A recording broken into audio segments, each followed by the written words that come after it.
आप देख रहे हैं सैन्य सारांश चैनल। आपका स्वागत है हमारी एक और नई ताज़ा तरीन वीडियो में। इस वीडियो में हम जानेंगे रूस यूक्रेन युद्ध के बारे में ताज़ा तरीन बातें, ताज़ा तरीन खबरें जो कि बीते 24 घंटे में हमारे पास निकल कर आई हैं।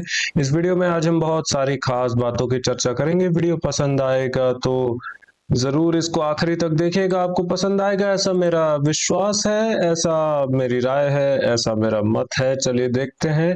यहाँ पर सबसे पहले हम थोड़ा सा इसको फास्ट फॉरवर्ड वे में करके देखेंगे।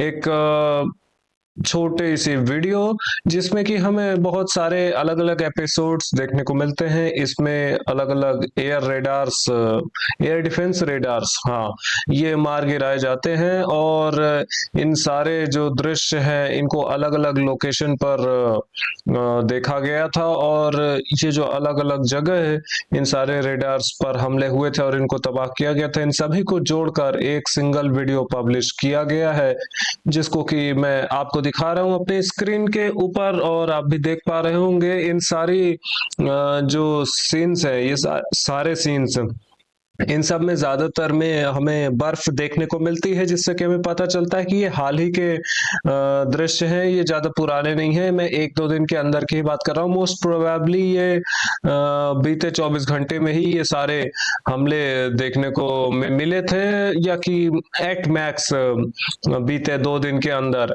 ये जितने भी आप एफपीवी ड्रोन आइकन देख पा रहे हैं ये सारे इसी वीडियो में जो अलग अलग दृश्य थे इन्हीं जगह ये पहचाने गए थे, जिसके आधार पर इनको पिन किया गया है, इनको लोकेट किया गया है इन जगहों के ऊपर। और थोड़ा सा फ्रंट लाइन की हम बात करेंगे। यहाँ पर डीप स्टेट मैपर की एक और रिपोर्ट निकल कर आई थी जिसमें कि अगेन इनकी जो एज यूजुअल बातें हैं वही हो रही थी ज्यादातर। इनके अनुसार स्टेपनॉर्सिस गांव में अभी भी रूसी सेना का बहुत कम कंट्रोल है। हालांकि मैं आपको बता दूं कि स्टेपनॉर्सिस गांव पूरी तरीके से रूसी सेना के कब्जे में है। इसको वीडियो सबूत के आधार पर हमारी टीम के द्वारा कंफर्म किया गया है काफी पहले ही।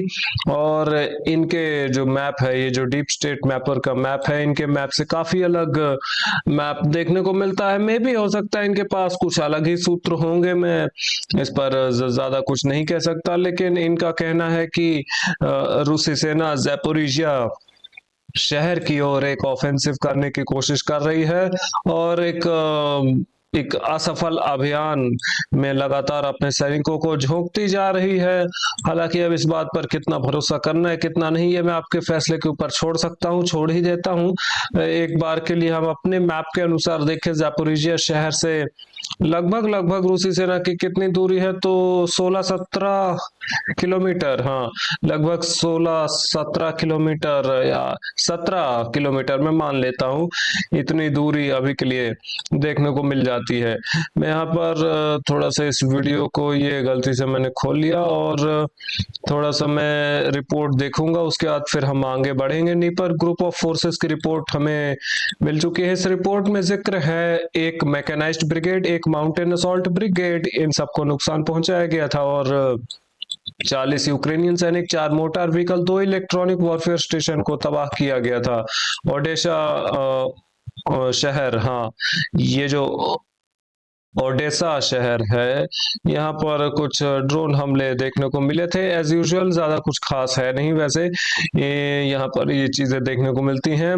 क्राइमिया के आसपास, हाँ, वापस से ड्रोन हमले देखने को मिले थे जिसमें कि ये सिवास्तोपोल इंटरनेशनल एयरपोर्ट आप देख सकते हैं, यहाँ पर भी हमले देखे गए थे। ये जो क्राइमिया में जितने सारे आइकन्स आप देख पा रहे हैं इन सभी को कंबाइन करके एक सिंगल वीडियो पब्लिश किया गया था जो कि मैं आपको दिखा रहा हूँ।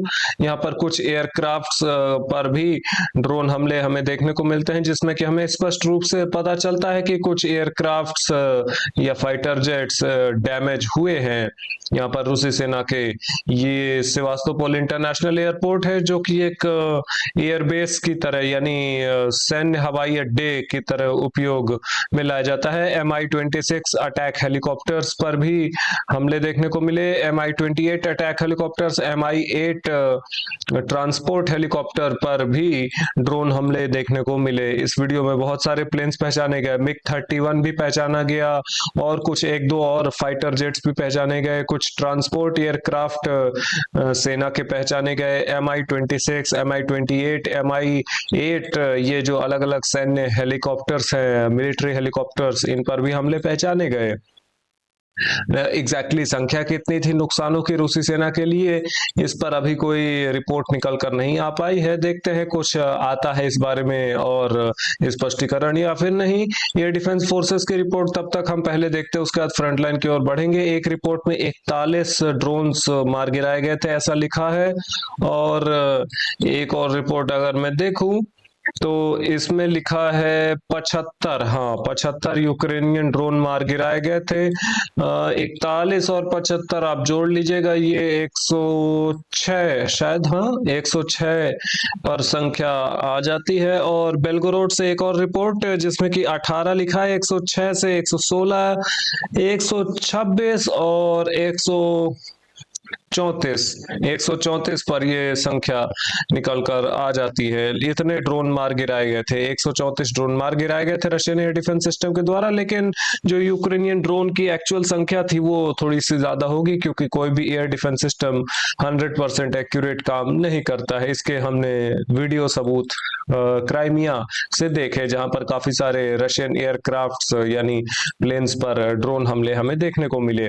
वॉस्टॉक ग्रुप ऑफ फोर्सेस की हम रिपोर्ट देखेंगे। इसमें यहाँ पर मेंशन्ड है 2 mechanised brigade, 2 assault brigade, 1 air mobile brigade, 3 assault regiment, इन सबको नुकसान पहुंचाया गया था। 270 यूक्रेनियन सैनिक और 4 armoured fighting vehicle, 20 motor vehicle, ये सब नुकसान के तौर पर देखने को मिलते हैं। अगर रशियन सोर्सेस की माने तो कुछ इस तरीके से यहाँ पर रूसी सेना एडवांस करने की कोशिश कर रही है। उत्तरी छोर में भी मैं एक एरो खींच कर दिखाता हूँ, इस तरीके से यहाँ पर पिक्चर देखने को मिलती है। और एक वीडियो में आपको दिखाना चाहूंगा यहाँ पर थोड़ा सा फास्ट फॉरवर्ड वे में। इस वीडियो में एक खास बात है, मैं अगर आपको बताऊं तो इतिहास में पहली बार देखा गया है कि ये रूसी सैनिक हैं। वैसे तो मैं आपको बता दूं कि ये आत्मसमर्पण कर रहे हैं, लेकिन खास बात ये है कि ये आत्मसमर्पण किसी यूक्रेनियन सैनिक के सामने नहीं कर रहे हैं, ये एक यूक्रेनियन रोबोट के सामने कर रहे हैं। जी हाँ, यूक्रेन रोबोट्स का इस्तेमाल स्टार्ट कर चुका है फ्रंट लाइन पर युद्ध के लिए। और ये चीज से निपटने के लिए क्या करेगी रूसी सेना, इस बारे में Russian commanders, Russian ministry of defence, रूसी रक्षा मंत्रालय और हायर लीडरशिप को सोचना पड़ेगा।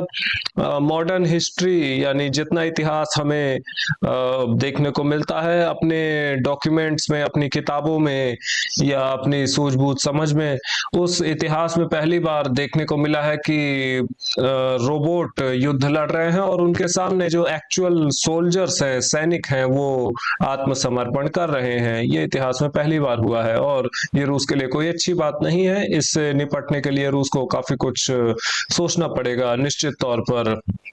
नोवो मिकोलाइव का इस गांव में यहाँ पर बमबारी हो रही थी यूक्रेनियन सैनिकों के आसपास या कहें यूक्रेनियन सैनिकों के ऊपर, जिसके आधार पर ये एक छोटी सी सफलता मार्क कर दी गई है। यहाँ पर यूक्रेनियन सैनिकों के कुछ काउंटर अटैक्स देखने को मिल रहे हैं। और आगे देखें तो पहले हमें रिपोर्ट देखने को मिलती है सेंटर ग्रुप ऑफ फोर्सेस की। इस रिपोर्ट में हम अगर देखें तो 4 mechanised brigades, 1 jaeger brigade, 1 air assault brigade, 1 special forces brigade, 1 assault regiment, इन सब, और साथ ही साथ 2 नेशनल गार्ड ब्रिगेड, इन सबको नुकसान पहुंचाया गया था रूसी सेना के द्वारा। और यहाँ पर कुल संख्या की बात करें तो 390 यूक्रेनियन सैनिकों का नुकसान, 5 armoured fighting vehicle, 8 motor vehicle, ये सब देखने को मिलते हैं। मैदानी इलाके में पक्रोव्स्क शहर के थोड़ा सा उत्तरी छोर में ये एक छोटी सी बहुत मामूली सफलता यूक्रेन के खाते में जोड़ दी गई है। और यहाँ पर बात करेंगे थोड़ा सा हम एरोस के माध्यम से, किस प्रकार से अगर रशियन सोल्जर्स की जो नीति है उसकी बात करें, यानी इनके मूवमेंट्स की, तो इस तरीके से यहाँ पर एडवांस करने की कोशिश कर रहे हैं। बीचों बीच के ये जो गांव है, ये सूत्रों की माने तो ये एनसर्कलमेंट जैसी स्थिति स्थिति में देखने को मिलता है। हालांकि अभी इसके कोई वीडियो सबूत निकल कर नहीं आ पाए हैं। थोड़ा सा हम आगे बढ़ेंगे, कॉन्स्टेंटिनोव शहर की ओर देखेंगे। यहाँ पर बमबारी बहुत तेज हो रखी थी बीते 24 घंटे में। युग ग्रुप ऑफ फोर्सेस की रिपोर्ट यहाँ पर है, जिसमें कि 3 मैकेनाइज्ड ब्रिगेड्स, एक मोटराइज्ड इन्फेंट्री ब्रिगेड को नुकसान पहुंचाया गया था इस इलाके के आसपास युग ग्रुप ऑफ फोर्सेस के एरिया ऑफ रिस्पॉन्सिबिलिटी में। और कुल नुकसान 100 यूक्रेनियन सैनिक, 1 armoured fighting vehicle, 13 motor vehicle, 3 artillery gun, 2 electronic warfare station, 1 ammunition depot और 2 मटेरियल डिपो, ये सब नुकसान देखने को मिलते हैं। स्लोवियांस्क फ्रंट लाइन में हम देखेंगे। स्लोवियांस्क ये शहर आप जानते हैं, ये बहुत फेमस शहर है, बहुत मुख्य शहर, हाँ इसको कहा जा सकता है। डोनेट्स्क राज्य का यहाँ पर से एक रिपोर्ट निकल कर आती है। एक रशियन नहीं, हाँ एक यूक्रेनियन स्पोक्सपर्सन है जो कि यूक्रेन की 11th आर्मी कॉर्प्स, हाँ यूक्रेन की 11th आर्मी कॉर्प्स के स्पोक्सपर्सन है। इन्होंने कहा था कि रूसी सेना यहाँ पर स्लोवियांस्क शहर की ओर जो अपना ऑफेंसिव है ये तेज करने वाली है आने वाले दिनों में। इसके लिए 80,000 सैनिकों का भी एक जो ग्रुप है ये इकट्ठा कर लिया गया है। और इस इलाके के आसपास स्लोवियांस्क फ्रंट लाइन के आसपास 80,000 रशियन सैनिकों को इकट्ठा कर दिया गया है। इनको किस तरीके से और किस समय उपयोग किया जाएगा ये तो आने वाला वक्त ही ये बताएगा। लेकिन हाँ, यहाँ पर काफी सारे रशियन सैनिकों को तैनात किया गया है, ऐसा कह सकते हैं। और लिमान शहर, इसकी थोड़ी सी बात करते हैं। लिमान शहर में ये जो कंटेस्टेड इलाके जोड़े गए हैं ये हमें बताते हैं कि मूवमेंट्स बहुत तेज हैं रशियन आर्मी के, और किसी भी समय लिमान शहर की रक्षा ध्वस्त हो सकती है, इसमें मुझे कोई संदेह नहीं है। लिमान शहर बिल्कुल एज पर खड़ा है और मे भी हो सकता है कि हफ्ते 10 दिन में इस लिमान शहर पर रूसी सेना का कब्जा हो जाए। ज़ेपैट ग्रुप ऑफ फोर्सेस की देखें तो रिपोर्ट, हम तो इसमें 2 मैकेनाइज्ड ब्रिगेड्स, 2 असॉल्ट ब्रिगेड, एक असॉल्ट रेजिमेंट, एक नेशनल गार्ड ब्रिगेड को नुकसान पहुंचाया गया था ज़ेपैट ग्रुप ऑफ फोर्सेस के द्वारा। और कुल नुकसान जो पहुंचाए गए थे यूक्रेन को, ये इस इलाके में 180 यूक्रेनियन सैनिक, 4 armoured fighting vehicle, 19 motor vehicle, 4 artillery gun और 4 फील्ड एम्यूनिशन डिपो, 4 छोटे छोटे स्टोरेज जहां पर कुछ गोली बारूद रखी जाती है, स्टोर की जाती है, यहाँ पर इनको तबाह किया गया था। और पेट्रोपाव्लिव का गांव, यहाँ पर एक छोटी सी सफलता मार्क की गई है। हालांकि यहाँ पर ये सफलता रूसी सेना के खाते में तो है ही, ये लाल रंग में है, इसी से आप समझ सकते हैं। लेकिन यहाँ पर स्थिति अभी भी कुपियांस्क में बहुत कॉम्प्लेक्स है, गोलमोल स्थिति देखने को मिलती है। दोवरिचना गांव के पश्चिमी छोर में, यानी वेस्ट फ्लैंक पर, दोवरिचना गांव के वेस्टर्न फ्लैंक पर यानी पश्चिमी छोर पर ये एक सफलता देखने को मिलती है, जिसमें काफी सारे खेत खलिहान के इलाके शामिल हैं। और ये गांव जो आप देख पा रहे हैं अपनी स्क्रीन पर, इसके अंदर एंट्री ले चुकी है और इस गांव का लगभग 1/3 भाग कर चुकी है रूसी सेना अपने नियंत्रण में। ये बमबारी यहाँ पर हो रही थी रूसी सैनिकों के ऊपर, जिसके आधार पर ये जो सफलता है रूस के लिए ये मार्क की गई है।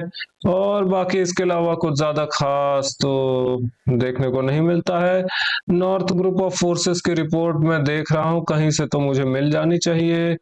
थोड़ा सा उत्तर में देखूंगा, नहीं मिली, नहीं मिली, नहीं मिली, मिल गई। हाँ, नॉर्थ ग्रुप ऑफ फोर्सेस की रिपोर्ट, इसमें काफी सारी बातें हैं, लेकिन हाँ कुल मिलाकर 145 यूक्रेनियन सैनिक, 1 armoured fighting vehicle, 3 motor vehicle, 1 multi launch rocket system और 4 मटेरियल डिपो, ये सब तबाह किए गए थे।